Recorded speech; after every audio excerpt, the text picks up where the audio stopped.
Update stok bos, Alif Mobil Indo Palembang. Yang pertama ada Toyota Kijang Innova tipe E Plus, AC triple blower, manual transmisi 2,0 bensin tahun 2007, plat BG seri Palembang Kota, pajak hidup bulan 8 sampai dengan 2024, good condition.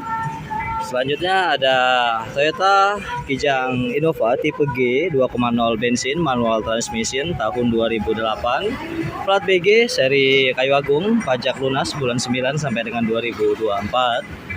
Selanjutnya ada Honda CR-V 2,4 automatic matic transmisi tahun 2012, pajak lunas bulan 11 sampai dengan 2024.